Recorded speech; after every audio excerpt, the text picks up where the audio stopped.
Gaya ng akin sinabi nakaraan na itong 2016 lumipas na, ngunit may mga problema pa tayo natitira hanggang dito sa 2017. And that enemy, hindi lang ito tira-tira, kundi ito yung nagiging giants sa ating buhay kung hindi natin ito ma-deal ng mas maaga. At bilang Kristiyano, bilang iglesia, mga minamahal ng Panginoon, dapat tayong lumago how to deal or how to face our giants in life. At ikalawang higante na dapat nating harapin ngayong umaga is about anger.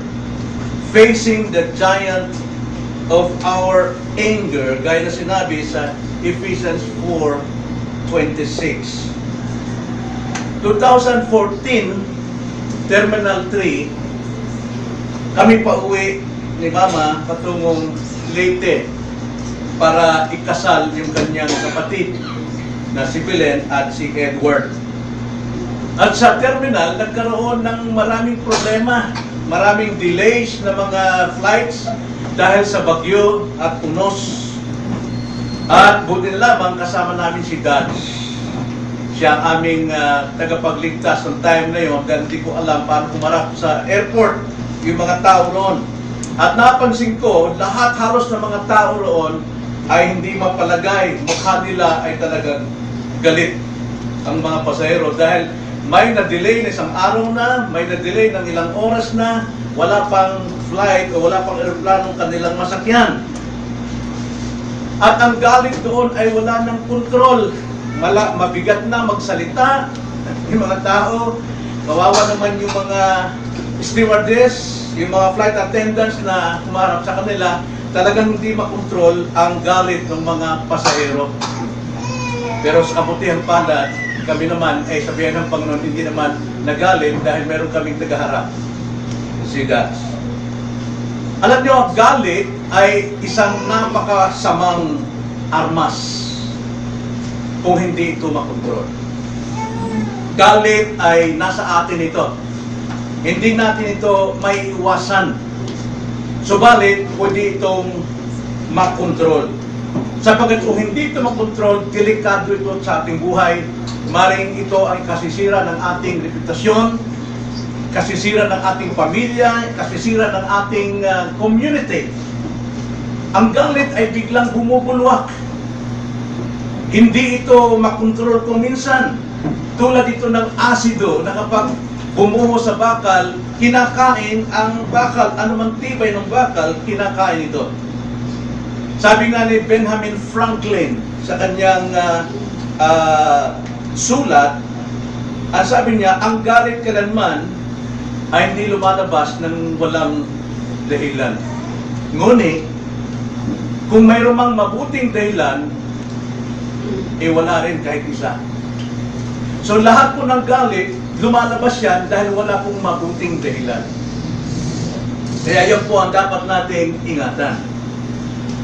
Kaya ang tanong, galit ba ay palaging masama? Ito ba ay mali? Ito ba ay kasalanan? Now, ayon sa Biblia, hindi naman. Dahil ang Panginoon nagagalit.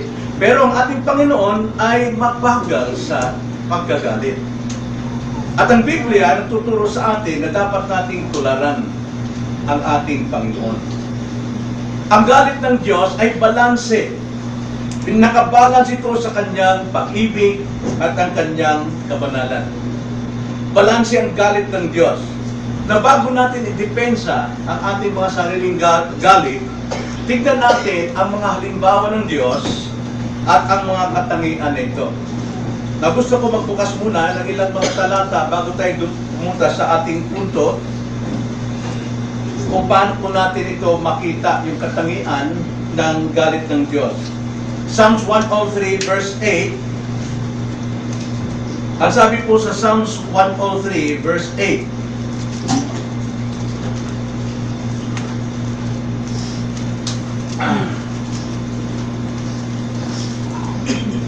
ganito po ang galit ng Panginoon. Ang galit niya ay balanse sa kanyang pag-ibig at sa kanyang kamanalan. Ang sabi, the Lord is compassionate and gracious, slow to anger and abounding in loving kindness. Siya man ay nagagalit, ngunit punong-puno ito, umaapaw ito ng kahabagan o pag-ibig. Iyan po ang pag-ibig ng Diyos. Mahabagin at mapagbiyaya, hindi magagalitin, at sa tapat na pag-ibig ay sagana. Nehemiah 9:17, isa pang katangian ng pag-ibig ng Diyos o galit ng Diyos ay ganito.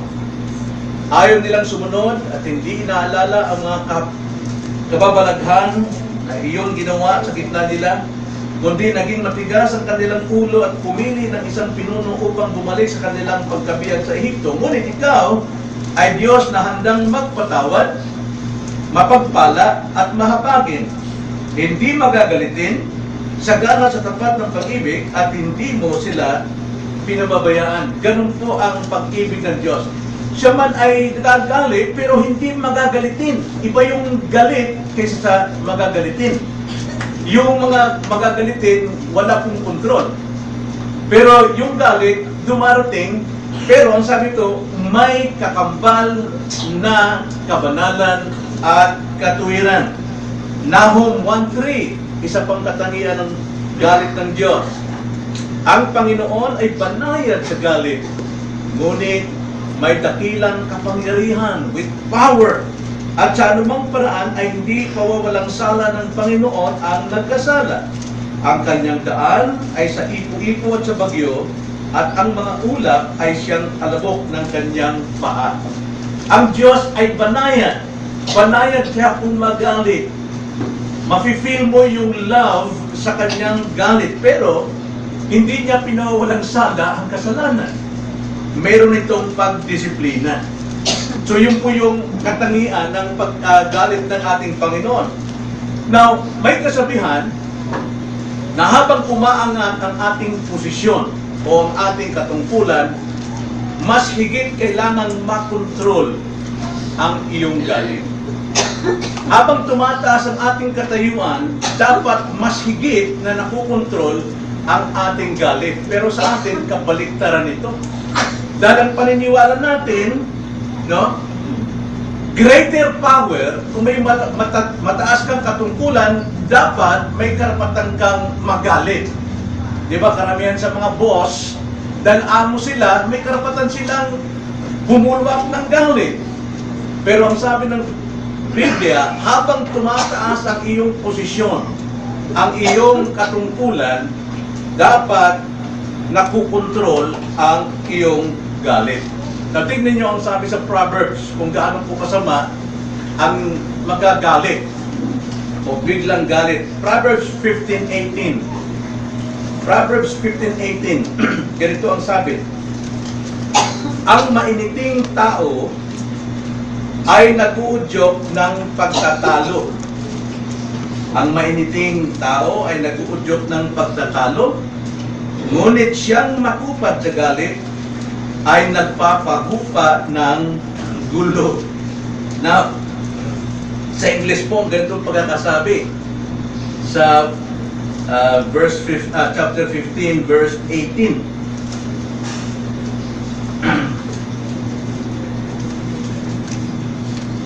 Ang sabi, a hot-tempered man stirs up strife.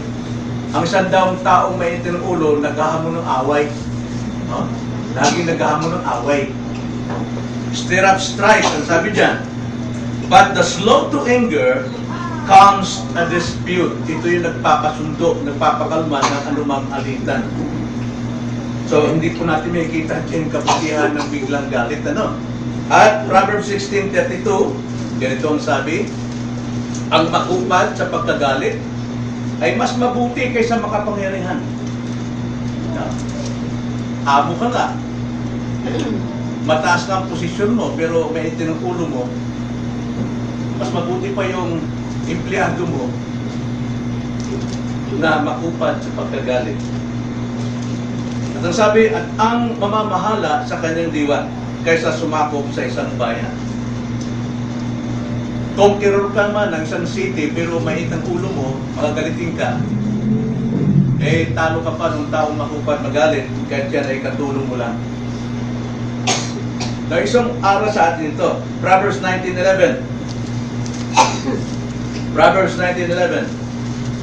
Ang matinong pag-iisip ng tao sa galit ay nagpapabaga at kanyang kaluwalhatian na di pansinin ang kamalian. Matinong pag-iisip daw ng tao sa galit ay nagpapabagal, nagpapakumbaba.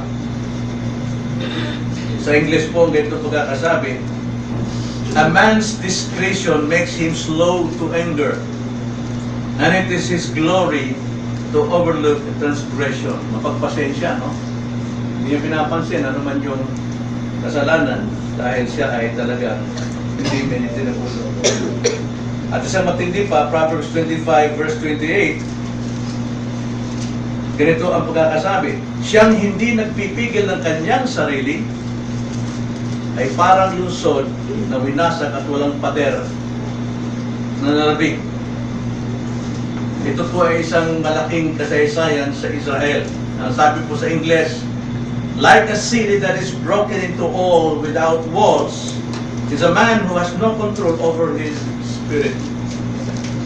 Ang Jerusalem po, nawasak yung kanilang pader, yung kanilang lugar sa Jerusalem. Ang ibig po sabihin nun, kahiya-hiya at madaling pasukin ng anumang kaaway.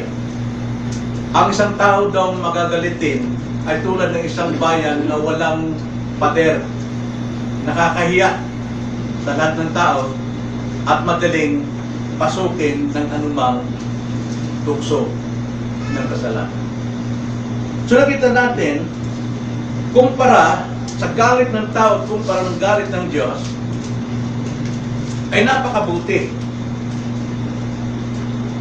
na makilala natin, makita natin ang ating sarili. Dahil ang turo ng Panginoon sa atin, ang sabi ni Paul, imitate me as I imitate Christ. Nagsisimula sa leader, sa pastor, na dapat makitang hindi magagalitin. At ako ay guilty rito. But by the grace of God, unti-unti itong nakontrol sa tulong ng Espiritu ng Diyos. At tayong mga leader ngayon, tayong mga pinuno sa trabaho, sa bahay, dapat makita natin ang ating sarili kumpara sa banal na galit ng Panginoon. Napunta tayo sa ating sadyain ngayon, tatlong bagay po natin tatalakayin, Lord willing, matapos natin ito. Unang-una, tignan natin ang paniniwalang sinless anger. Yung pong kasalanan hindi, ay yung pong galit na hindi kasalanan. Gaya ng ating binasa, Ephesians chapter 4, verse 25 to 32, pwede kang magalit, ngunit huwag kang magkasala. Upang huwag kang magkasala, huwag mo itong paabutan ng takip silim. Ibig sabihin, huwag mong patagalin sa iyong puso at huwag hayaang makapasok ang dyablo, sapagkat oras na pumasok ang dyablo, sabog lahat yung galit na yun. At ang utos kauli-ulihan, alisin natin anumang selos, inggit, galit, puot, at anumang masasamang isipan. So, nakikita natin doon sa Ephesians chapter 4, verse 26, na mayroong galit na hindi kasalanan. So, tignan natin ang sinless anger. Mayroon ba nito? Totoo ba? Mayroon. So, ano ang itsura ng sinless anger? Ano po itsura ng galit na hindi po makasalanan o kasalanan? Ano itsura niya? Gaya ng ating binasa kanina, comparison with the anger of God and anger of man, sinless anger ay kamukha po ni Jesucristo. At yan po ang layunin sa atin. Bakit tayo pinili ng Diyos to be like His Son, Jesus Christ? At sa araw-araw dapat makita natin ito.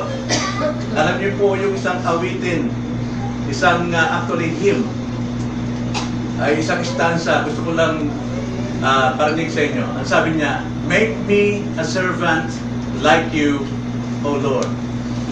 Living for others each day.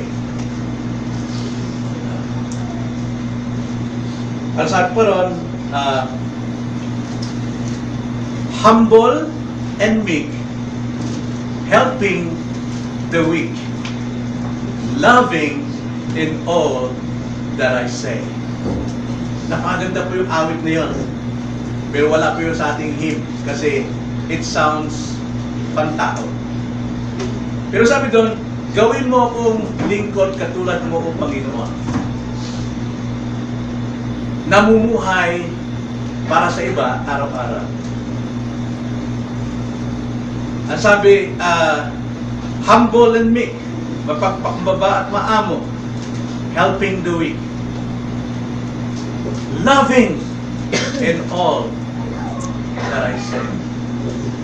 Mapagmahal sa lahat ng aking salita. Sana yun po yung larawan ni Kristo. Sinless anger is a picture of Christ. Si Christ ay hindi po siya nagagalit sa kasamaang ginawa sa kanya. Pinako siya, binugbog siya, hiniya siya, sinampal siya, sinambunutan siya, kinurunahan siya, sinutan siya ng kapa ng panunuya na siyang hari. Kundi, ang Panginoon ay nagalit dahil po sa kasalanang labag sa katuwiran ng Diyos.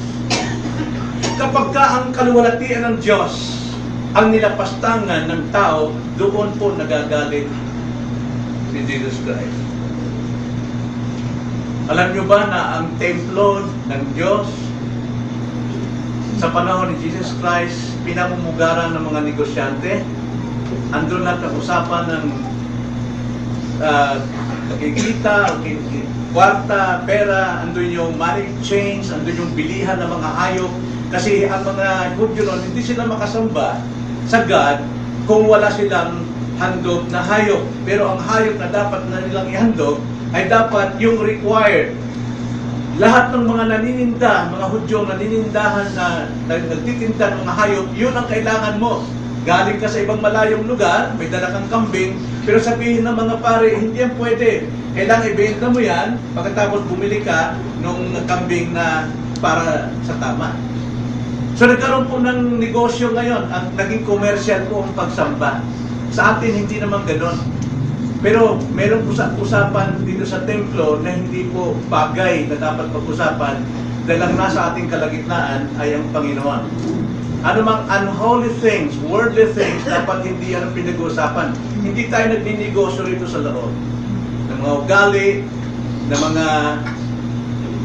Anong ginawa ng Panginoon? Kumuha siya ng lupit, pinaglalatigon niya lahat, nagalit siya. Talagang nagalit si Christ dahil ang kaluwalhatian, kabanalan ng Diyos ay kanilang hinamak.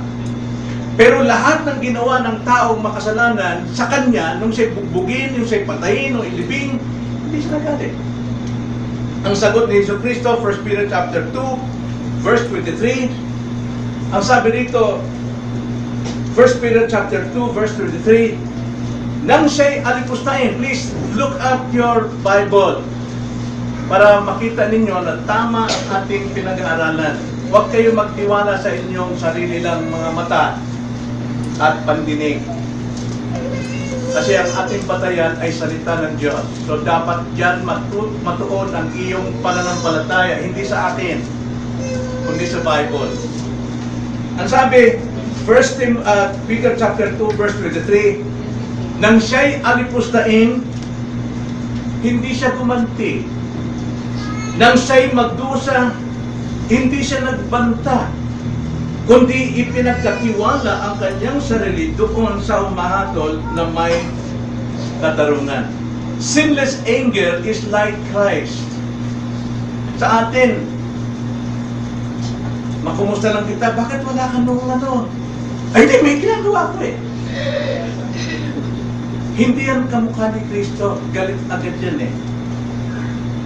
Kaya nga, tayo dapat lumago na rito as Christian to be like Christ. Dapat taglay natin ang sinless anger. Ang sabi dyan sa ating text nang siya'y alipustahin. Sa English yan ay when he was reviled. Yung reviled po niyan sa original na pagkakasabi sa language ay tambakan ng abuso. Yan po yung sabihin. Pag inalipusta ka, ibig sabihin, tinambakan ka ng lahat ng uri ng abuso sa iyo. Pero si Christ, hindi siya gumanti. Sa atin, kapag tayo po ay inalipusta, ganun din ang binabalik natin. Mas marami pa. Binabalik pa natin yung mga 19 forgotten para lang masaktan yung taong nanakit sa atin. Ang sabi nga ng isang kilalang tao, si Aristotle, ang sabi niya, ang taong nagagalit sa tamang dahilan, laban sa tamang tao, sa tamang paraan, at tamang sandali, sa tamang tagal, karapat-dapat sa papuri.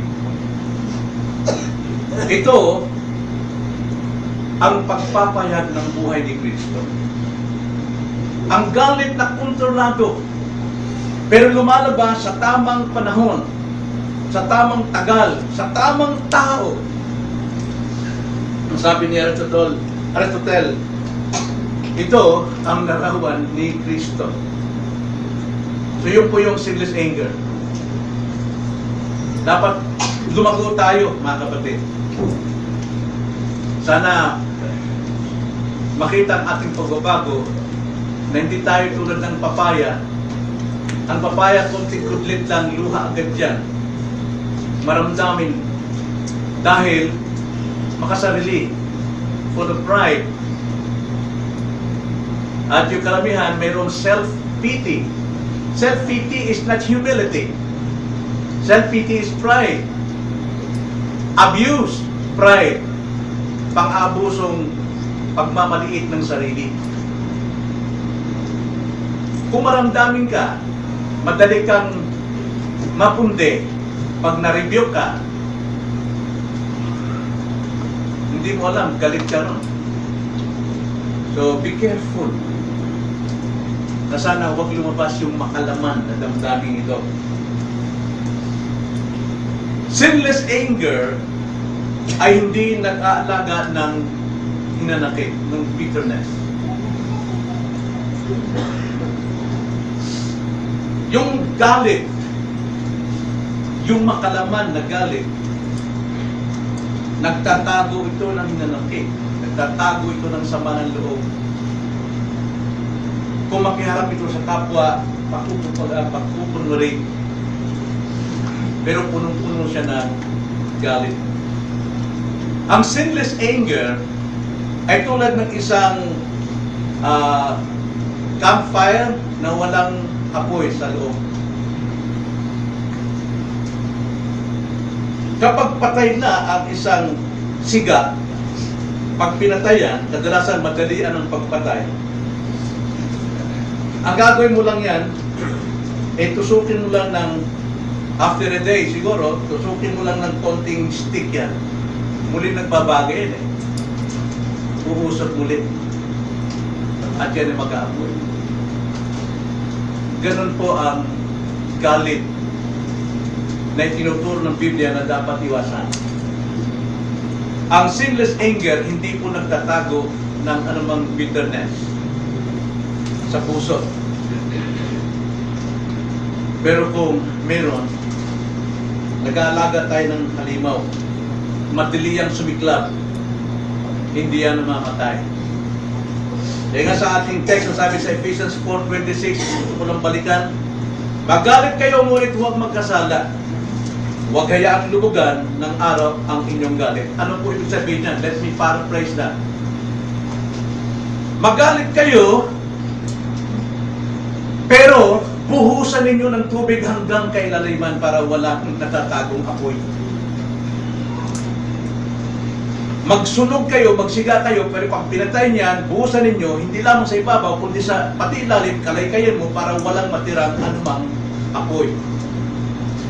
So yun po yung aking version dito sa verse 26. Magalit kayo, ngunit huwag magkasala. Huwag hayaang lubugan ng araw ang inyong galit.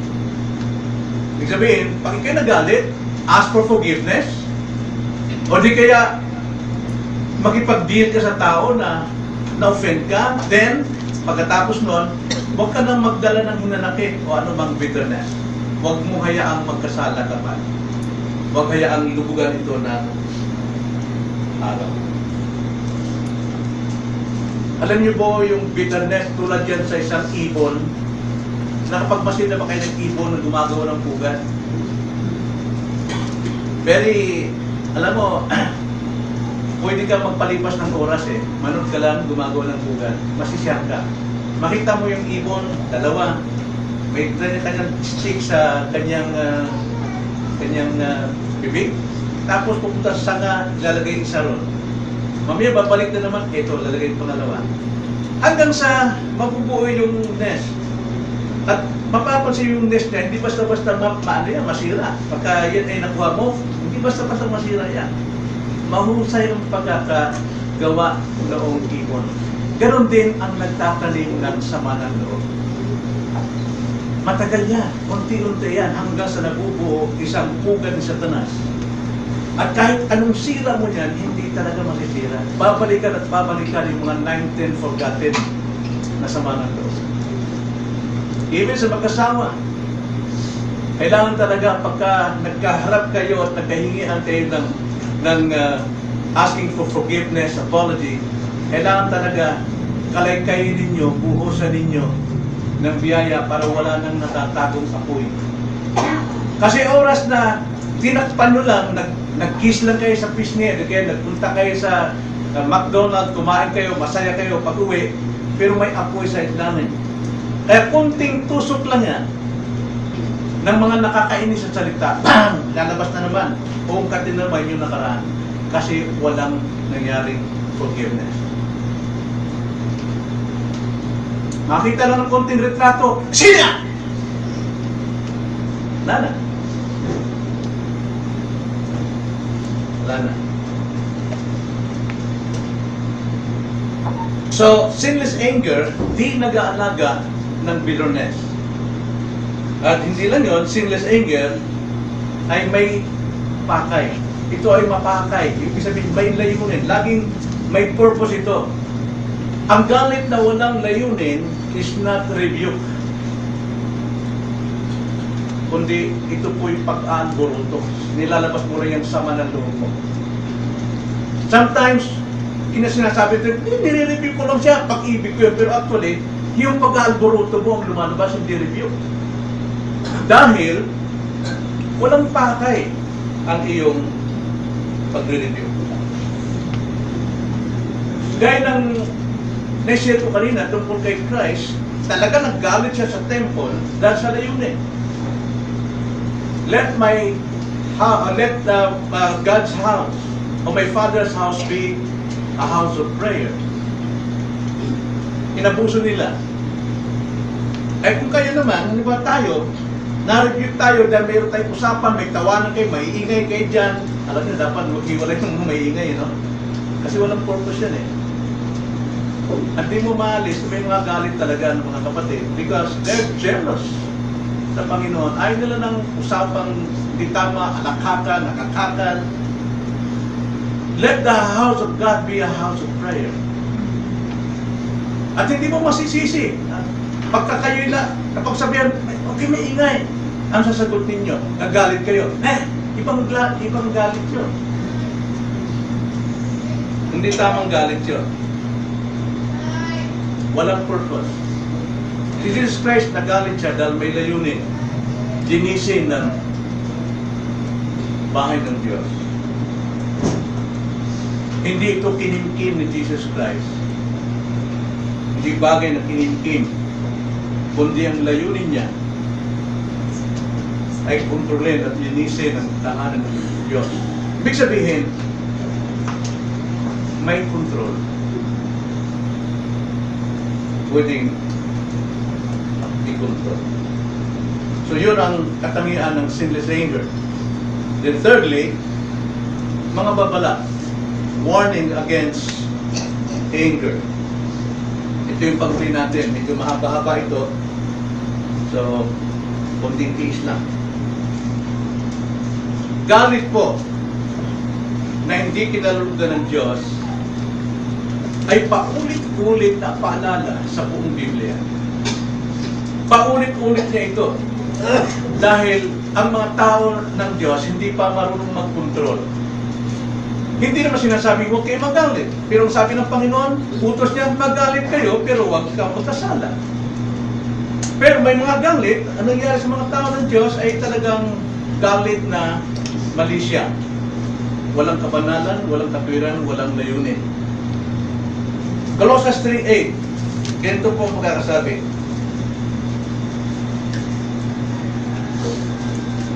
Ngunit ngayon ay itakwil ninyo ang lahat ng mga ito.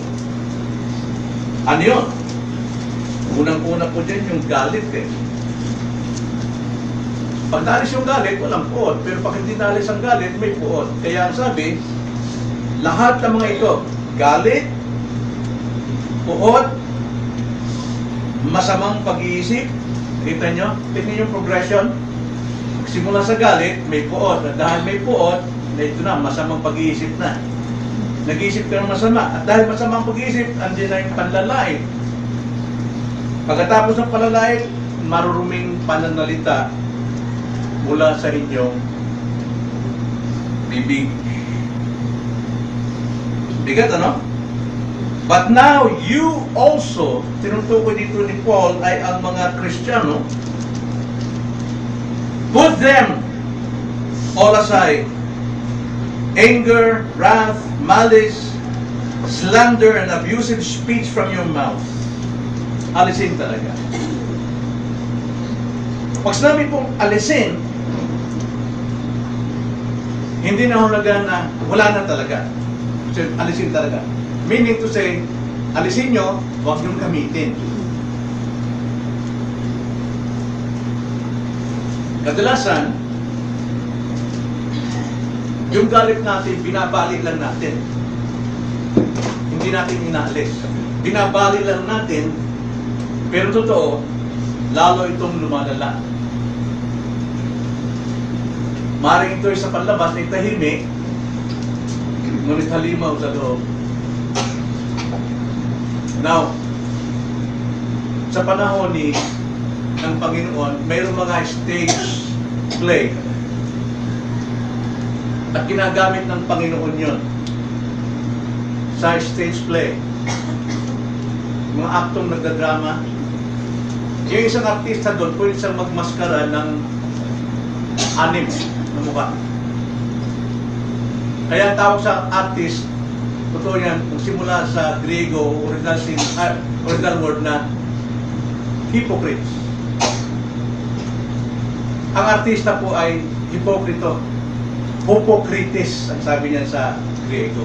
Nag-transliterate into English, hypocrites. Dahil iba-ibang mukha. Ganyan po ang hipokrito. Ang isang taong may tanim na sama ng loob o may galit, kundi siyang magmukhang maamo. Kundi siyang magmukhang kaibigan.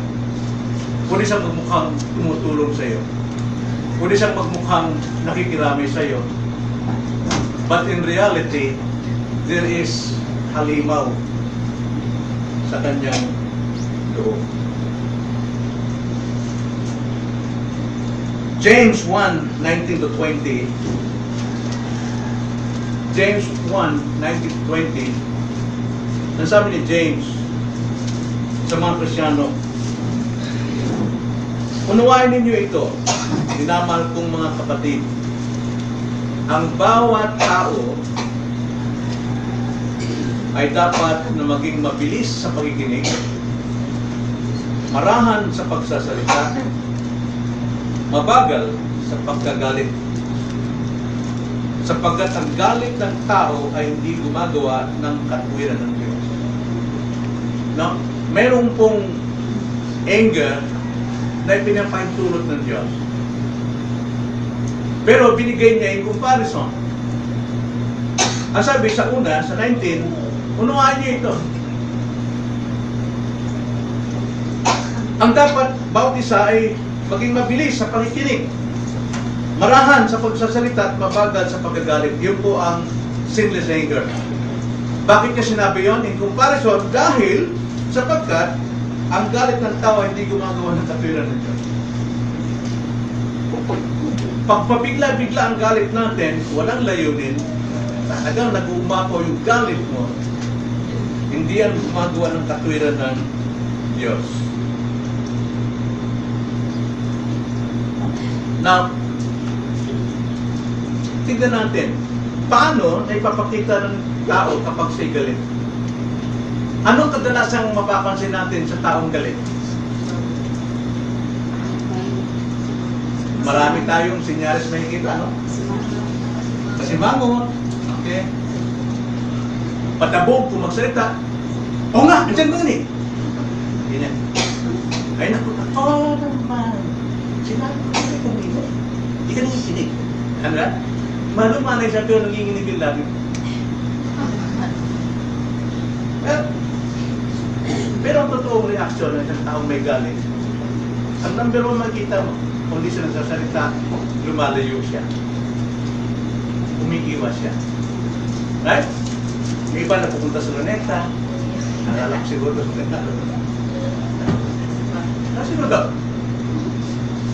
Sa luneta, naku. Ayusin mo itong dalawang ito. Ganyan. Yeah? Lumalayo, nagsasarili, tumitingin sa mga ikon, mamasid, hindi makausap. Kumain ka na ba? Kumain ka na ba? Alam mo, tampo lang. Pero halimaw yun. Pilitin mo pa. Isa pa. Kita mo yung mukha niya. Naglalabas yung pangit. Dahil ang taong galit, palasigaw. Laging bagsak ang pananagta. Kumain ka na dyan! Papunta ako!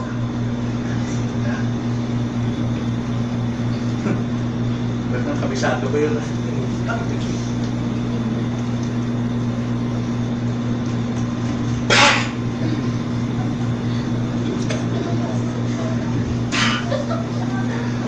nang nililinis to?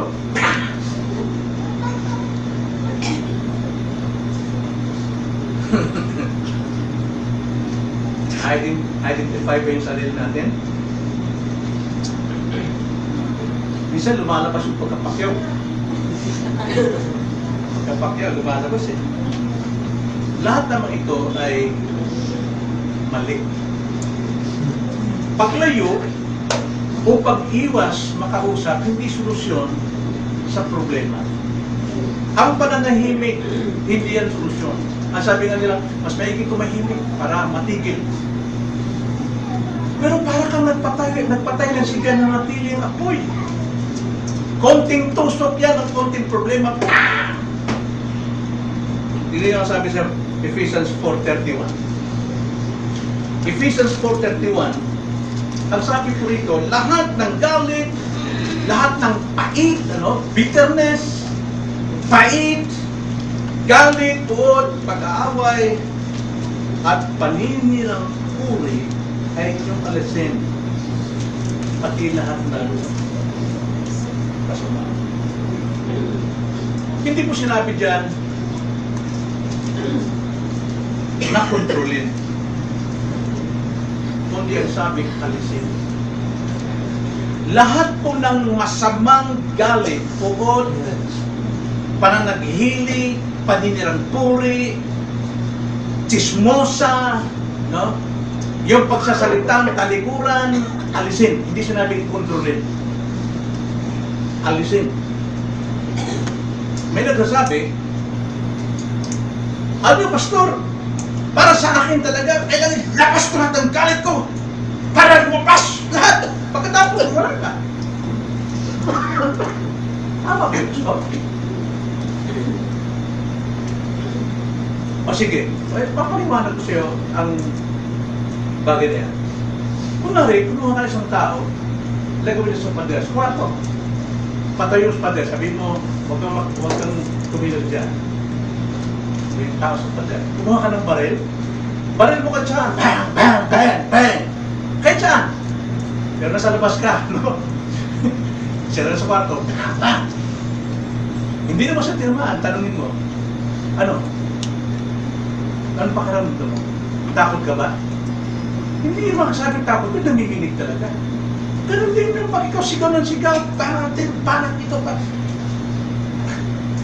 Tama ba yun? Ibulalas mo lahat ang nilalaman ng puso mo, pagkatapos wala ka ng galit? Eh, sa pagbulalas mo pala, nanginig na lahat yung mga tao.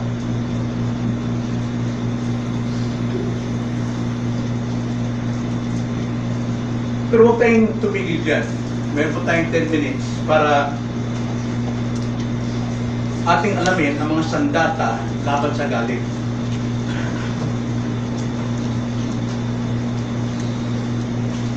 Now, hindi po yung galit na ibig sabihin yung napakasama na galit. Hindi mo nagalit, kundi yung tinuturo ng Panginoon na pwede magalit. Paano natin ito labanan? Paano natin ito makontrol? Unang-una, dahil Christian tayo, dapat hindi na tayo magkaroon ng galit tulad ng sanlibutan na masyadong malisyoso. Unang-una, ipagkatiwala sa Diyos ang iyong karapatan, ang iyong reputasyon. Alam niyo, as Christian, wala na tayong reputasyon sa ating sarili. Ang reputation natin ay sa Panginoon. Kaya hindi natin dapat ipaglaban yung ating dangal bilang isang makasalanan. Ang ating ipaglaban ay dangal ng pagiging bagong tao. Wala tayong ipagmamalaki na eh. So ipagkatiwala sa Diyos ang ating karapatan. Ano bang kadalasan nagpapagalit sa atin, sa iyo? Kadalasan ay ang iyong personal na karapatan. Nadudungisan sa akala mo, sa isip mo, nadudungisan. Wala siyang karapatang magsalita sa akin ng gano'n. Wala siyang karapatang magbitiw ng gano'ng salita sa akin. Wala siyang karapatan na magpakita ng galit sa akin. Bakit po? Reputasyon natin ang ating dinidepensahan. Kadalasan, ang ating righteousness o righteous indignation o matuwid na galit, kahit Christian tayo, ang totoo niyan, pride yan. Kahit sabihin natin matuwid ang galit mo. Dahil yung galit na ito ay nagmumula sa ating improper view of self. Ang tingin natin, mataas tayong tao, ang tingin natin, amo tayo, ang tingin natin, mas matanda ako, ang tingin natin sa ating sarili, mas kilala tayo. Ikaw, wala kang sinabi. Kaya, minsan, lumalabas yung ating pagtatanggol ng ating self-image. Improper view of oneself. Actually, wala na tayong sarili. Patay na tayo dyan. Ay sabi ni Kristo talaga, whoever cannot deny himself, he cannot be my disciple. Kung sino mang hindi makapagtanggi ng kanyang sarili, hindi siya maging maaaring aking alagad. Sabi ni Kristo. So yung ating karapatan, i-transfer natin sa Diyos. Lord, itong buhay ko, nung una, ibinibigay ko na sa iyo at ibigay mo sa akin yung bagong pagkatao. Like for example, 1 Corinthians 6:19 to 20, ganito ang pagkakasabi ng Biblia tungkol sa bawat isang Kristiyano, lalo ito'y tumutukoy sa Kristiyano. 1 Corinthians chapter 6. Pakibasa nga po. Hanggang chapter 6 verse 19 to 20. O hindi ba ninyo nalalaman na ang inyong katawan ay templo ng Espiritu Santo na nasa iyo, na tinanggap ninyo mula sa Diyos, at kayo ay hindi ninyo sa inyong sarili, sapagkat kayo ay binili sa isang halaga, kaya tuwalagin ninyo ng inyong katawan ng Diyos. Okay. Ano pong sabi dyan? Napakalinaw. Bilang Kristiyano, hindi na sa iyo ang sarili mong katawan. Ang iyong sarili pagkatao, hindi na sa iyo. Ito'y pinili na ng dugo ni Kristo. Ito ay pag-aari na ng Diyos. So ano pang dapat mo ipaglaban? Kundi ang sabi niya sa 20, luwalhatiin ninyo sa inyong katawan ang Panginoon. So unang-unang hakbang po, pag oras na dumating sa atin yung galit, nanginginig tayo, ask for forgiveness. Panginoon, Lord, hindi ko dapat maging galit ko. Lord, binabalik ko sa iyo ang luma kong pagkatao. Hindi na ako ito eh. Bago na akong nilikha. Then ikalawa, ituwid ko muna ang iyong sarili bago ka mag-tweet sa iba. Alam niyo, marami tayong nasabi sa ibang tao kaya nasabi sa ating sarili. Marami tayong may pupuna sa ibang tao kahit sabihin pa natin he's a righteous person, a holy person, and still pwede tayong makita ng anumang kamalian sapagkat yun tayo eh. Masana tayong mapaghanap ng mali, pero hindi natin nakikita ang ating sarili. Eh dapat ang tamang dapat gawin, ituwid muna ang sarili natin bago tayo mag-tweet sa iba. Maganda nga at layunin natin, mag-tweet siya sa kanyang sarili, pero situate na wala kang gayon din kasalanan. Maaaring siya, itinuloy mo siya, manangalo niya siya, pero how about you? Hindi ka nga nangalo niya, pero nagnakaw ka naman.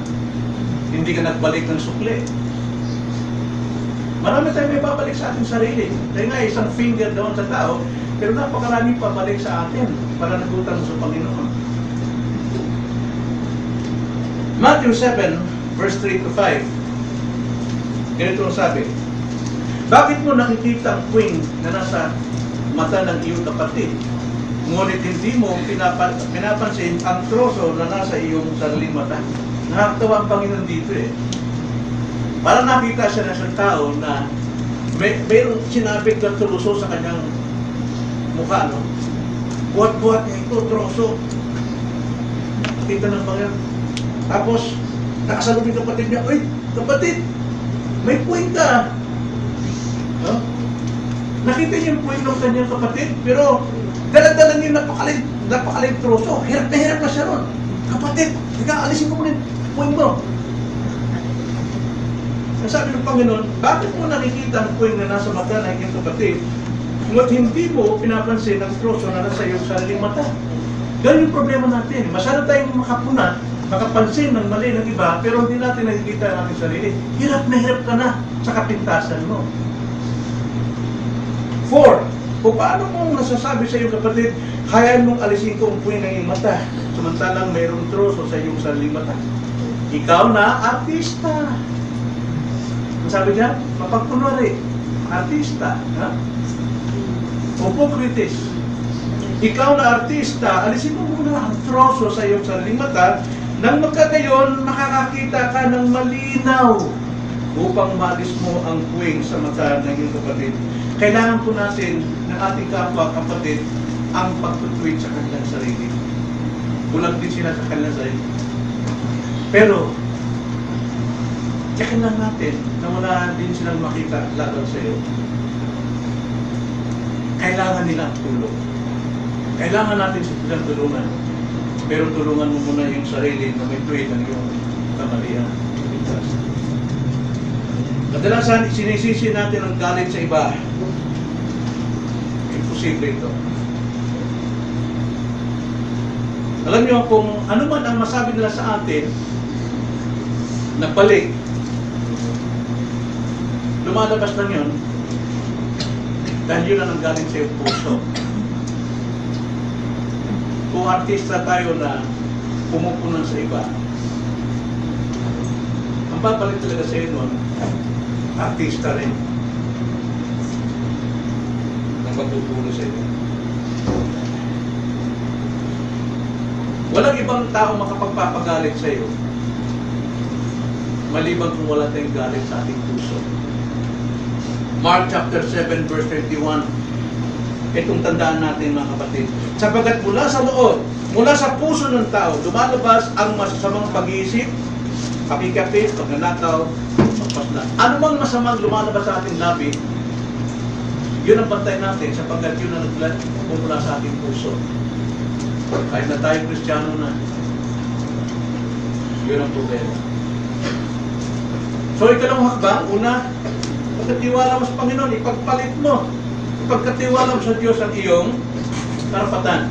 Ikalawa, linisin mo muna yung sarili bago ang iba. Ikatlo,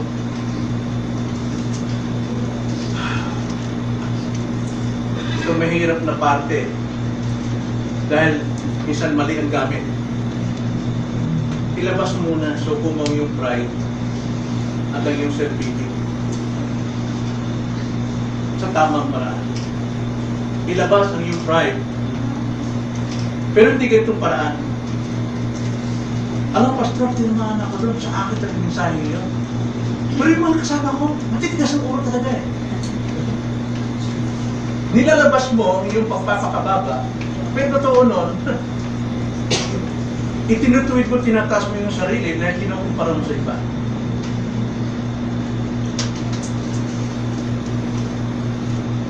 Ang paglabas po ng ating pride ay ang paghingi ng forgiveness, apology, helping the weak, loving in all that what you say. Yun po yung tamang paglabas ng ating pride. Hindi po yung ako ngayon, nagpapakumbaba na ako. Huwag mong sabihin, hayaan mo lang. Sa magitan ng iyong pagtulong sa kapwa, paging humble and meek, helping the weak, loving in all what you say. Dahil hindi ito magandang tignan pagka masyado mong pinababa ang sarili mo. Alam mo, taas ang talaga ako eh. Ako yun eh, talagang ano. Bakit sasabihin mo pala, ikaw yun?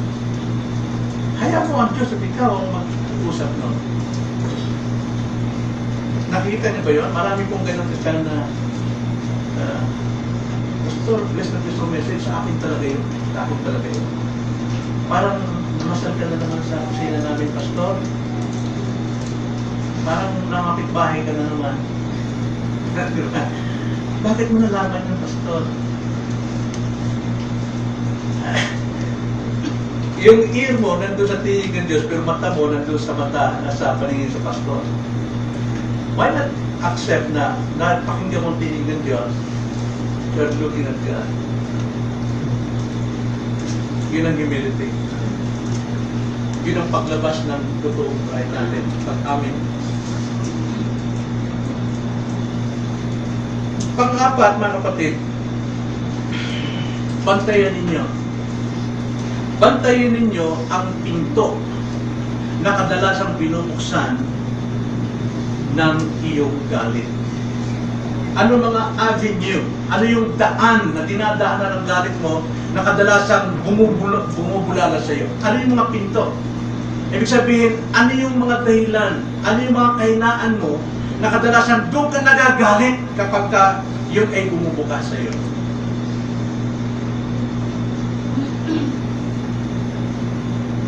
Pastor, sa tuwing na lang makikita kami, kinukumusta, bakit di ako nakadalo na ganito, bakit di ako lumatay ng ganito? Bakit hindi ako ganito? Alam mo naman diba? Yan ang kailangan mo eh. So anong kailangan mo? Dumalo ka ng dumalo. Ano na siya masabi sa iyo? Di ba? Ba't siya, Pastor, lagi na ako nakikita. Bakit gano'n na lang? Di ba? Kung sabihin hindi, yan ang Pastor yan, ako na naman pinatamaan yan. Ako na naman. Ang batang pasaway, laging pinupuna. Diba? Mataw maging pasayaw, pasayaw. Sumasayaw sa pasaway. Eh talagang turuan, huwag magpasaway.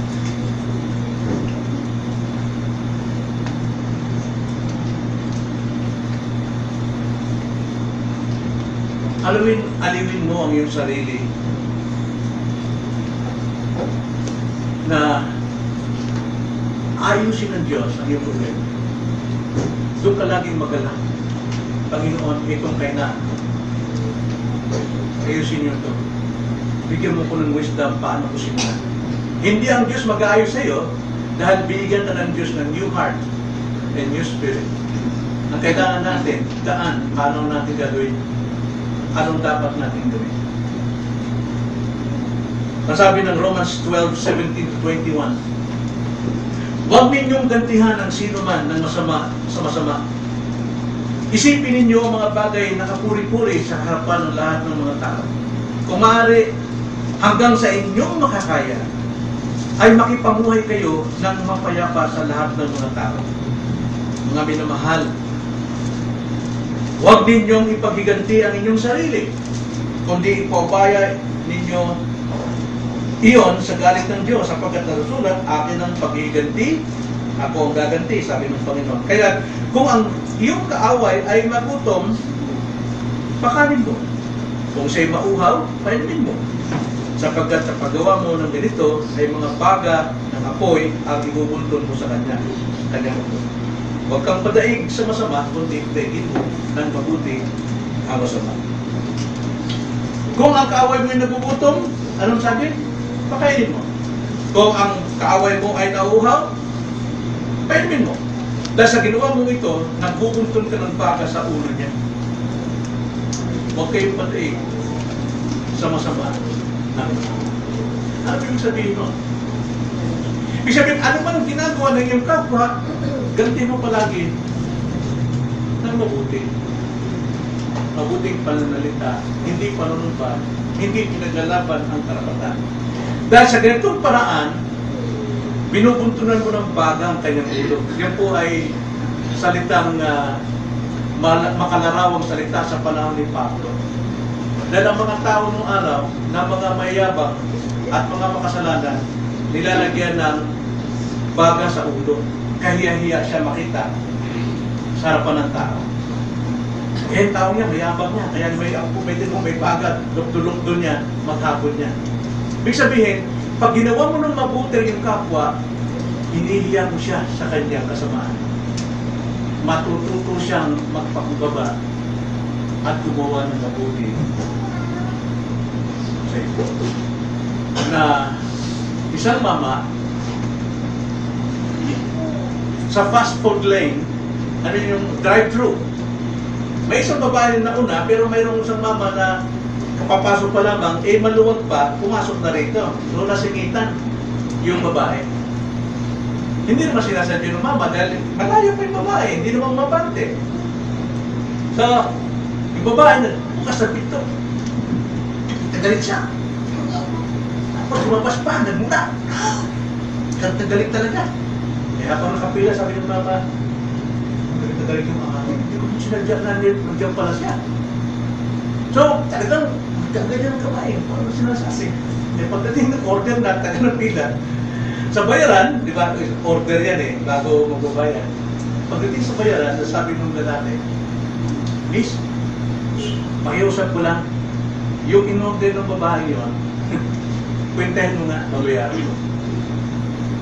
Biniyaran ng mama. Kaya pagdating ng babae, sabi ng teller, bayad na po. Sino? Yung mama. Alam mo, pinagpawisan sa namalagkit eh, sa kanya niya. Dahil yung kanyang asta, kantar, napalitan ng napaka-gandang gesture ng pag-ibig. Mag-ingat tayo sa ating galing mga kapatid. Alam niyo, ang mundo dapat umaasa sa mga Kristiyano. Umaasa ang mundo sa tunay na Kristiyano na mayroon kakaibang ugali. at kakaiba sa kanilang nakasanayang ugali. Sana mapagtagumpayan natin ang ating higante. Mayroong Chinese proverbs. Ang sabi ng Chinese proverbs, the fastest horse cannot catch a word spoken in anger. Walang dating sa atin, no? Tagalog, sabi ng Chinese proverbs, ang pinakamabilis daw kabayo hindi makakahuli sa salitang binibitiwan sa galit. Dahil pagkagalit ka, brrrr, hindi mo talaga mabilang at walang control. Kaya kung mabilis na ang iyong pananalita sa pangangapwiran, tumigil ka muna. Face your anger. Let's pray.